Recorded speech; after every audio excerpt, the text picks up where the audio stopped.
آلو فی امرأتک، سب سے بہتر صدقہ وہ ہے جو تم اپنی بیوی پہ خرچ کرتے ہو. جب آپ نان نفقہ جو بھی آپ کی جیب سے پیسے نکل کے جاتے ہیں تو سب سے پہلا اس کا محل کون ہے؟ بولتے کیوں نہیں بھائی؟ بیوی. تو تیسرے نمبر پہ ماں باپ کے بعد مسکرا کے بات کرنے کا سب سے زیادہ ثواب لینا چاہتے ہو تو کس کے سامنے مسکرا کے بات؟ بیگم. دیکھو یہ مسکرانا جو ہے نا، یہ مسکرانے کا لفظ حدیث میں ایک علامت ہے. اس کا مطلب لازمی مسکرانا نہیں ہے، ایسا رویہ جس سے اس کا دل کیا ہو جائے؟ خوش ہو جائے. ہمارے نبی صلی اللہ علیہ وسلم نے اپنی زوجہ کو کہانیاں بھی سنائی ہیں، کہانیاں سنی بھی ہیں، حالانکہ آپ صحابہ کرام کے ساتھ ایسا نہیں کرتے تھے کیونکہ ٹائم ویسٹ ہے نا اس میں. تو بظاہر تو ایک وقت ضائع ہو رہا ہے نا. بھئی آپ گپے مار رہے ہو گٹر کے ڈھکن پہ بیٹھ کے لوگوں سے، ہاں اور سنا بھائی کیا ہو رہا ہے وہاں، کیا ہو رہا ہے، اس نے کیا کیا، اس نے، یہ گپے چلتی ہیں آپس میں. تو سب سے زیادہ یہ گپ شپ، ہنسی مذاق، اس کا ثواب سب سے زیادہ کس کے ساتھ ہے؟ بیوی کے ساتھ. تبھی تو نبی صلی اللہ علیہ وسلم نے فرمایا ہر کھیل کیا ٹائم ویسٹنگ ہے نا، آپ نے فرمایا ہر کھیل باطل ہے سوائے اپنی زوجہ کے ساتھ. تو جہاں کھیل ہونا چاہیے، جہاں ابے تبے بھی، گپ شپ بھی، فضول باتیں بھی، ثواب ہے وہاں پہ. بہت سے مردوں کو یہ خیال ہوتا ہے یار بیوی سے بات کیا کریں، ٹھیک ہے نا، تو فضول باتیں کر رہی ہوتی ہے جس کے نہ سر نہ پیر. ایک یہ تو میرے پاس جھگڑے آتے ہیں، کہتے ہیں یار یہ کبھی بھی کوئی ڈھنگ کی بات اس کی منہ سے سنی نہیں ہے.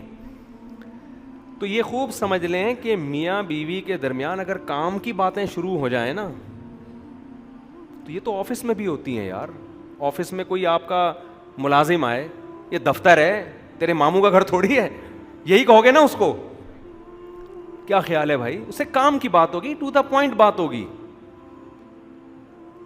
ملازمین کے ساتھ ٹو دا پوائنٹ بات ہوتی ہے. آدمی دفتر میں باس کے ساتھ ٹو دا پوائنٹ، سر یہ آپ نے کام دیا تھا، یہ ہو چکا ہے، تھوڑا سا رہ گیا، سر میں گھر جانا چاہتا ہوں، آج اگر آپ 10 منٹ پہلے چھٹی مل جائے مجھے.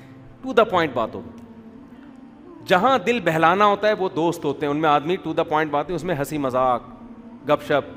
تو بیوی بھی جو ہے کام کی باتیں تو ٹھیک ہے، وہ تو کرتے ہی ہیں سب. تو بیگم کے ساتھ تو شریعت کا حکم ہے کہ فضول باتیں کرو بیٹھ کے، سمجھ رہے ہو نا. وہاں باتیں ہی کیا ہیں؟ باتیں ہی مقصود ہیں. گھر والوں کو ٹائم، اچھا اس میں خواتین بھی تھوڑی سی نا غلو کرتی ہیں. بعض بندے گھنٹوں گھنٹوں بیٹھ کے بیوی کو ٹائم دے رہے ہوتے ہیں، باتیں کر رہے ہوتے ہیں، مگر بعض خواتین جو بیان نہیں سن رہی وہ پھر بھی شکایت رہتی ہیں کہ ہمارے میاں ہمیں ٹائم. کچھ بعض خواتین کا مزاج ہوتا ہے یہ کہ وہ بندہ آدھا ہو جاتا ہے، پگھل کے ختم ہو جاتا ہے، لیکن ان کو یہی شکایت ہوتی ہے کہ ہمیں ٹائم. اصل میں وہ یہ دیکھ رہی ہوتی ہیں آفس کو اتنا ٹائم دیا، دکان کو اتنا ٹائم دیا. بھائی وہ تو بزنس ہے نا، وہ تو 8 گھنٹے وہاں لگانے پڑیں گے اس کو. یہ تھوڑی کہ تمہارے پاس 8 گھنٹے کے لیے آ کے بیٹھ جائے گا، وہ تو کسی کام کا نہیں رہے گا. تو عورت کو شکر ادا کرنا چاہیے اگر میاں بیٹھ کے گپ شپ والا مل گیا ہے، آ کے اپنے دکھڑے سناتا ہے، ادھر ادھر کی باتیں کرتا ہے اور میمز وغیرہ بتا رہا ہوتا ہے، کوئی بھی ادھر ادھر کی پھینک رہا ہوتا ہے بیٹھ کے. تو عورت کو شکر ادا کرنا چاہیے میرا میاں ایسا ہے جو میرے سے گپ شپ بولو لگاتا ہے. تو جتنی شکر ہوگا نا تو آدمی کا دل اور خوش ہوتا ہے، پھر وہ کہتا ہے چلو یار گھر آ کے مجھے اور تفریح ملے گی. مردوں کو شکایت ہی ہوتی ہے اگر ہم کبھی اچھی بات کر بھی لیں تو آگے سے جواب ایسا ملتا ہے نا کہ وہ آدمی کہتا ہے یار چپ رہتا. تو بعض عورتوں کی عادت ہوتی. خیر جو اصل بات تھی کہ اگر آپ اللہ کے لیے مسکراؤ گے تو پھر ماں باپ کے بعد سب سے زیادہ مسکرانے کا ثواب کس کے سامنے ملتا ہے؟ بیوی کے سامنے. ہمارے نبی صلی اللہ علیہ وسلم حضرت عائشہ رضی اللہ تعالی عنہ فرماتی ہیں گھر میں ہمیشہ مسکراتے ہوئے چہرے کے ساتھ آتے تھے. کیسی زبردست بات ہے یار. حضرت ابو ہریرہ رضی اللہ تعالیٰ عنہ فرماتے ہیں جب بھی نبی صلی اللہ علیہ وسلم کی مجھ پہ نظر پڑی ہے، سوچیں مدینہ چھوٹا سا شہر تھا، صبح و شام کتنی دفعہ ملتے ہوں گے نا.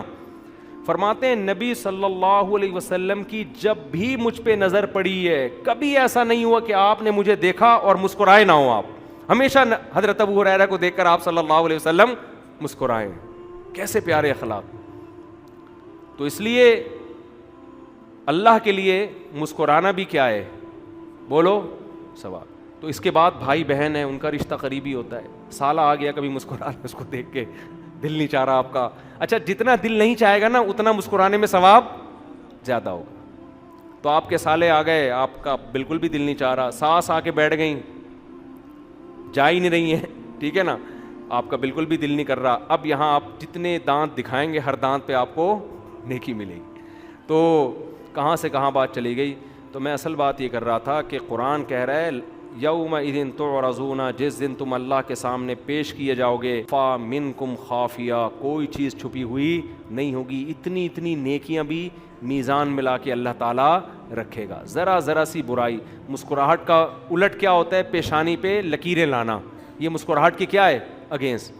تو گھر میں آپ آتے ہی بیٹھ جاتے ہو, اٹھا کے منہ سے اٹھا کے یوں پھینکے آپ نے, اور پھر ایسے بدتمیزی سے بات چیت شروع کر دی. جیسے بعض مرد گھر میں آتے ہیں چنگیز خان کی طرح داخل ہوتے ہیں, باہر دوستوں پہ بڑے ہاں ہاں یہ رہا, جیسے گھر میں آئیں گے گھر میں ٹینشن پیدا کر دیتے ہیں. وہ ایسے بھی لوگ ہوتے ہیں, بد اخلاق ہوتے ہیں. تو یہ بد اخلاقی, یہ پیشانی پہ سلوٹیں, یہ سب کی سب میزان میں لکھی جا رہی ہیں. دیکھو نبی صلی اللہ علیہ وسلم کی مجلس میں نابینا صحابی آئے تھے, تو آپ کی پیشانی پہ ناگواری کی وجہ سے چند لکیریں آ گئیں. فوراً قرآن کی آیتیں نازل ہوئی نا, عبس وتولی, آپ کی پیشانی پہ ناگواری کیوں ہوئی. اس کا مطلب اللہ پیشانی کی لکیروں کو بھی کیا کر رہا ہے, نوٹ کر رہا ہے کہ یہاں آپ لکیریں نہیں آنی چاہیے. تو ہم نے بڑے بڑے علماء کو, بزرگوں کو دیکھا ہے کتنی مصروفیت ہوتی ہے, لیکن گھر والوں کے ساتھ ان کے اخلاق بہت اچھے. اور دنیا پرست آدمی کیا کرتا ہے, دوستوں میں تو بہت انجوائے کرے گا, اور دوستوں میں بھی وہ نہیں کو جس سے کچھ مالی فائدے کی امید ہو. جہاں فائدے کی امید نہیں ہے وہاں دوست بھی 2 ٹکے کا نہیں رہتا. وہاں دوست بھی, ایک انگریز کا مقولہ ہے کہ آپ جب دوستوں پہ پیسہ اڑا کے ختم کر دیتے ہو نا, تو پیسہ تو جاتا ہے, دوست بھی کیا ہو جاتے ہیں, شارٹ. جنہی دوستوں کو کھلا کھلا کے اڑائی ہیں نا دعوتیں, تو آپ یہ سمجھتے ہو ان سے دوستی مضبوط ہو رہی ہے, تو پیسہ بھی گیا اور دوستی بھی گئی. سمجھتے ہو گے نہیں سمجھتے. تو کھلاؤ, یہ بھی کس کے لیے, اللہ کے لیے. تو اتنا کھلاؤ جتنا اللہ خوش ہو رہا ہے. تو اللہ اتنا ہی کھلانے میں خوش ہوتا ہے کہ بیوی بچوں کا حق اس میں ضائع نہ ہو. اتنا کھلا دیا کہ ان کو مرنے کے بعد پاؤں میں چپل بھی نہیں ہے پہننے کے لیے, اس کھلانے پہ اللہ خوش نہیں ہوتا. کل ایک خاتون نے پوچھا تھا نا کہ میرے شوہر میری بہن سے اتنے فری ہو گئے ہیں. میں نے پہلے تو ہلکا لیا اس کو کہ بھائی چلو رشتہ داری ہے, بہن ہے میری, اچھے اخلاق کے ہیں, لیکن اب مجھے شک ہونے لگا ہے کہ یار یہ کیا ہو رہا ہے بھائی. اب اس کے دل میں خیال آ رہے ہیں بہن بھی فری ہو رہی ہے, بہنوں ہی سے بڑے فری ہو کے کہنے شاپنگ کرنے چلے گئے ایک دن. تو میں نے اپنے میاں سے پوچھا کہ بھائی یہ کیا ہو رہا ہے, کہ میری نیت پہ شک کرتی ہو, میری نیت پہ, میں کوئی غلط ہوں. تو میں تو پھر الٹے مشورے دینے میں ماہر ہوں.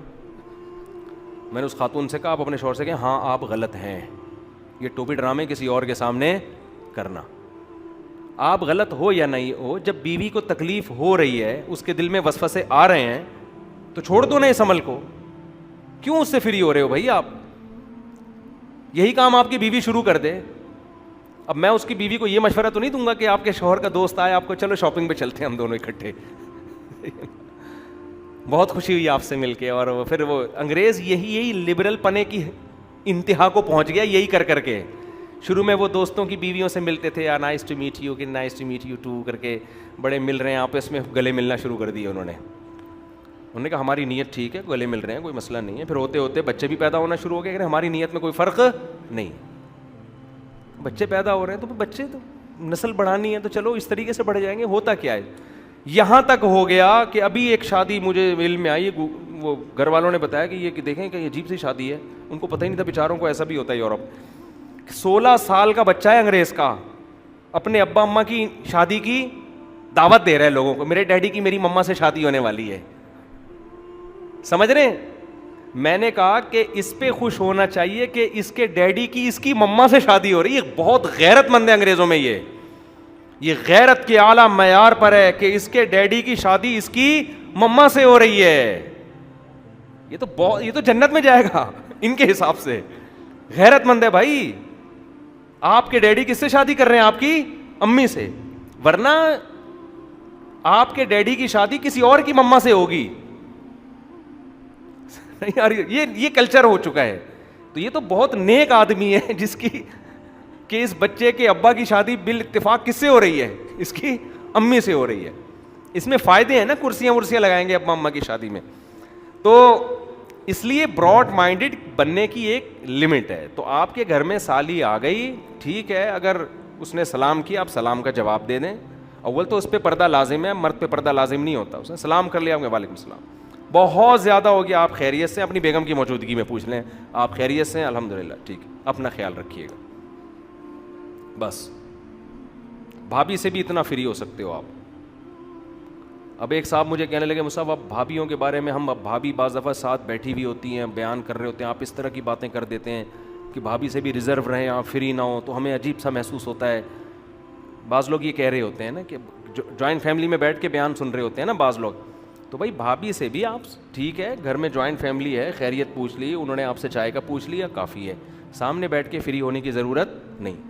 تو وہ صاحب مجھے کہنے لگے آپ ایسی باتیں, جیسے میں نے ابھی کر دی نا یہ بات, ہم فیملی سے ہمارا بہت, میں نے کہا ٹھیک ہے پھر میں بیان میں اس طرح سے کہوں گا کہ جو اپنی بھابھی کے ساتھ بیٹھ کے بیان سنیں پلیز کائنڈلی تھوڑی دیر کے لیے دوسرے کمرے میں چلے جائیں, میں بھابھی کے بارے میں بات کرنے والا ہوں. جب بھی کسی پہ اعتراض کریں نا تو پہلے سوچ لیا کریں کہ اس کا آلٹرنیٹ ہم مفتی صاحب کو پہلے سے کوئی بتائیں, یا یہ مفتی صاحب یہ مسئلہ ہی بتانا چھوڑ دیں, تو کوئی آلٹرنیٹ ہو تو بتائیں, نہیں ہے تو پھر چپ کر کے سن لیا کریں. ہمارے یہاں بس یہ جو اعتراض آئے پارسل کر دو, پارسل کر دو, سوچتے ہی نہیں ہے کہ اگلا کے پاس اس کے علاوہ کوئی آپشن نہیں ہے.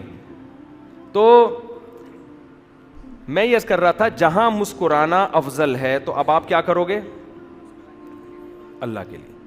اچھا اس میں ایک غلو یہ ہوتا ہے کہ یونیورسٹیوں میں بعض لوگ دیندار بن جاتے ہیں, داڑھی رکھتے ہیں, پگڑی ہوتی ہے, تبلیغ میں وقت لگا رہے ہیں, شلواریں ٹخنوں سے اوپر آ گئیں, تو ان کے کلاس فیلو میں کوئی لڑکی ان سے بات چیت کرتی ہے تو وہ تھوڑا بدتمیزی سے, روٹھے لہجے سے جواب دیتے ہیں, اور وہ یہ سمجھتے ہیں کہ اس بدتمیزی سے بات کرنے پر ہمیں ثواب ملے گا. دیکھو اس سے دینداروں کا امیج بہت خراب جاتا ہے. ایک فری ہونا ہے بری نیت سے, وہ فری ہونے کی اجازت نہیں ہے, لیکن ایک خوش اخلاقی سے, اتنی خوش اخلاقی جس سے کم از کم آپ کا امیج برا نہ جائے, یہ ضروری ہے. کیونکہ بعض لوگ نا اس میں بڑا غلو کرتے ہیں, کوئی بھی جوان لڑکی آپ سے بات کر, ابھی ایک دن کیا ہوا چند سال پہلے, کوئی لڑکی بیچاری بائک پہ پیچھے بیٹھی ہوئی ہے, تو بائک گری, وہ لڑکی بھی گر گئی, اس کی شلوار پھٹ گئی یہاں سے, سڑک پہ گھسٹ گئی. اب کیا ہے کہ وہ 2-3 داڑھی والے کھڑے میں قریب ہی نہیں جا رہے, نامحرم ہیں, اور انہوں نے اپنے استاذ کو بھی بتایا, ان استاذ نے کہا بالکل صحیح کیا بھائی, ہم کسی کو, ان کے استاذ نے ان کو کیا نصیحت کی کہ ہم جو ہے کسی کی ٹینشن دور کرنے کے لیے خود جہنم میں نہیں جا سکتے. یعنی اس لڑکی کو آپ اٹھاتے, نامحرم کے جسم پہ ہاتھ لگتا تو وہ تو بچ جاتی ٹینشن سے, ظاہر ہے وہ بیچاری سڑک پہ پڑی ہوئی, لیکن تم کہاں جاتے, جہنم میں. میں نے کہا ایسا نہیں ہے بھائی, وہ ایک لڑکی چاہے وہ جوان ہو چاہے وہ بوڑھی ہو, جو بھی ہے سڑک پہ پڑی ہوئی ہے تو اس کو اٹھا کے بٹھانا ہے, اس کو کپڑا پہنانا ہے, اس کو ایمبولینس میں ڈالنا ہے. اب یہ تھوڑی کہ وہاں محرموں کا انتظار کیا جائے گا, جی اس کے حضرات ایک خاتون ہیں, یہ آئی ڈی کارڈ نمبر ہے, جو محرم مارکیٹ میں اویلیبل ہیں وہ آ جائیں اس کو اٹھانے. یہ تو بیوقوفوں والی حرکتیں ہیں نا, یہ سب باتیں کرنی پڑتی ہیں کہ اعتدال نہیں ہے نا, بات کا مطلب نہیں سمجھتے, غلو کا شکار ہو جاتے ہیں. تو وہاں تو آپ اٹھاؤ اللہ کے بندو اس کو. دیکھو صحابہ کرام نے بعض جاسوس عورتوں کو پکڑا ہے, ان کی مکمل تلاشی لی ہے, وہاں یہ نہیں کیا کہ چونکہ نامحرم ہیں اب وہ بم رکھ کے جا رہی ہے نامحرم, یا وہ کوئی جاسوسی کا پرچہ لے کے جا رہی ہے, تو تلاشی لی جائے گی اس کی. تو سیکیورٹی کے اصول کچھ اور ہوتے ہیں, ضرورت کے اصول. ڈاکٹر ہے وہ آپریشن ہی نہیں کر رہا کہ نامحرم ہے, ابے بھائی مر رہی ہے, پیٹ پھاڑ اس کا, کاٹ اس کا پیٹ, یا اس کا جناب ہارٹ اٹیک ہو رہا ہے. اب محرم کا تھوڑی لیڈی ڈاکٹر کے, جی اس کے جو کوئی محرم ڈاکٹر چاہیے اس کے لیے, اس کے چچا فون کر کے پوچھو چچا نے میڈیکل کالج سے ابھی ایگزام پاس کر لیا کہ نہیں کر لیا ہے. جان بچانا ہے تو جیسے تیسے ممکن ہو. یہاں تک فقہا نے لکھا ہے کہ عورت جب عدالت میں گواہی دینے کے لیے جائے گی تو اگرچہ وہ اسکارف لیتی ہے, پردہ کرتی ہے, لیکن جج کے سامنے وہ چہرہ کھول کے گواہی دے گی, اس لیے کہ وہاں یہ خطرہ موجود ہے کہ برقعے میں کسی اور کو اٹھا کے گواہی دلوا کے لے گئے آپ. برقعے میں تو آپ کسی کو بھی لے کر آئے, اس نے نام بتایا نہیں, جی میرا نام مثال کے طور پر فلاں نام ہے میرا, برقعے میں بندہ تھا وہ, اتنی بڑی بڑی مونچھ ہو, جج کو کیا پتا. تو اس لیے فقہا نے بیان کیے عورت جب عدالت میں گواہی دے گی تو جج اس کے چہرے کو دیکھے گا تاکہ کنفیوژن نہ ہو. تو جہاں ضرورت کا موقع ہے, جیسے نکاح ہوتا ہے, بعض لڑکیاں مجمع میں اپنا نام نہیں لیتی, نہ لوگ نام لیتے ہیں, یہ کہہ دیتے ہیں فلاں کی وائف، فلاں کی بیٹی، اس طرح. لیکن نکاح پڑھاتے ہوئے قاضی لڑکی کا نام لیتا ہے کہ نہیں لیتا؟ اس لیے کہ یہاں اگر کوئی خاتون کہے، دلہن کہے جی میرا نام مجمع میں نہیں لیجیے گا مردوں کی موجودگی میں، مجھے میرا، آپ یہ کہہ دیجیے کہ فلاں کی بیٹی کا نکاح ہو رہا ہے فلاں سے. بعض خواتین میں اتنی حیا ہوتی ہے، وہ نہیں چاہتی کہ ہمارا نام مردوں کے سامنے اناؤنس ہو. ہوتا ہے بعض جگہ. تبھی دیکھیں نا قرآن نے بھی عورتوں کا نام نہیں لیا کہیں بھی. حضرت مریم کا نام لیا وہ ایک حکمت سے، ورنہ قرآن جہاں عورت کا تذکرہ کرتا ہے کبھی نوح کی بیوی، لوط علیہ السلام کی بیوی، حتیٰ کہ فرعون کی بیوی، فرعون کی زوجہ کا نام آیا تو نام نہیں لیا بلکہ فرعون کی بیوی. تو قرآن جہاں بھی عورت کا نام نہیں لیتا. اس سے پتہ چلتا ہے کہ خام خواہ مجمع میں عورت کا نام لینا حلال حرام کا مسئلہ نہیں ہے، لیکن ایک جن عورتوں کی طبیعت میں حیا زیادہ ہوتی ہے وہ اس بات کو پسند نہیں کرتی.